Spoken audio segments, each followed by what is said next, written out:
هاتي معلقتين من السكر وباكو من الخميرة الفورية وتعالى اقولك هنعمل بيهم ايه. بجد هنعمل بيهم حاجة حلوة قوي، كلنا بنحبها وتقريبا كده. من المقادير البسيطة اكيد انتوا عرفتوا هي ايه. ده كيس خميرة فورية يا بنات، حطيت عليه معلقتين من السكر وقلبتهم كده وجبت عليهم يعني كوباية ونص من المية الدافية. حطيت قصادهم كوباية ونص من المية الفترة، لاني انا عايزه الميه بتاعتي تبقى زي دمع العين، يعني تبقى يدوب دافيه. بس دي الميه الفتره، هقلبهم كده كويس لحد ما السكر والخميره يدوبوا، وهروح نازله عليهم. ادي اول كوبايه، هما 3 كوبايات من الدقيق، فادي اول كوبايه وهقلب كده لحد ما الدقيق بالظبط يختلط بالعجين. مش هينفع يا بنات احط ال3 كوبايات مره واحده، لاني ممكن ما تاخدش 3 كوبايات، ممكن تاخد اكتر ممكن تاخد اقل. ده بقى السر في ايه يا بنات؟ في الهشاشة بتاعتها، وفي انها بتبقى مقرمشة كده وجميلة وطرية قوي من جوه. ده يعتبر ما يعادل معلقتين من الكاستر. لو مش عندي الكاستر حطي معلقتين من النشا. بس انا يا بنات حابة قوي ان انا احط لها الكاستر. ليه بقى؟ يعني بيصفر اللون شوية، فبيديكي ايحاء كده ان هي ايه، زلابية.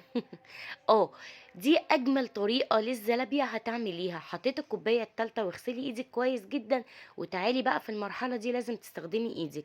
هنا يا بنات انا حسيتها انها محتاجة دقيق، فبقيت احط معلقة معلقة، حطيت كمان 3 معالق، يبقى 3 كوبايات دقيق و3 معالق.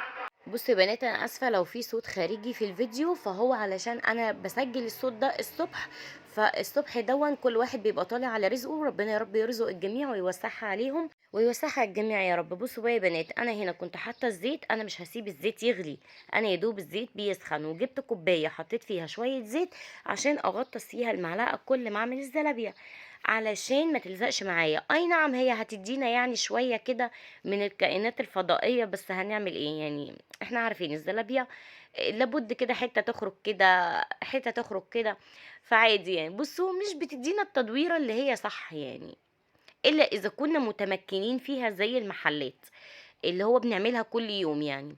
بس يا بنات هنا بقى انا كنت طبعا عاملة السيرم اللي هو الشربات. كنت حاطة كوبايتين ونص من السكر، عليهم بالظبط كوباية ونص من المية، وطبعا عصرة الليمون، وسبته لحد ما بقى لا هو خفيف قوي ولا هو تقيل قوي. وهنا طبعا يا بنات انا لازم ايدي تكون في الزلابية من اول ما تنزل الزيت، افضلي كل شوية قلبي فيها عشان كلها تبقى لون واحد موحد. اسفة على الصوت الخارجي والله غصب عني، معلش. بس سامحوني يعني. تمام كده يا بنات، لحد كده تمام وسهلة جدا، وعايزة اقولك طعمها بجد خرافة. الكاستر او النشا بيديها هشهشة وقرمشة ومفرغة من جوه، وحاجة ولا اروع. اسهل طريقة تعملي بيها لقمة القاضي او الزلابية. خرجتها من الزيت اول ما خدت مني اللون ده، انا مش هقليها على مرتين، هي مرة واحدة وهتبقى مقرقشة. ورحت نازله في السيرم حلوه مقرقشه. مقرمشه يا بنات.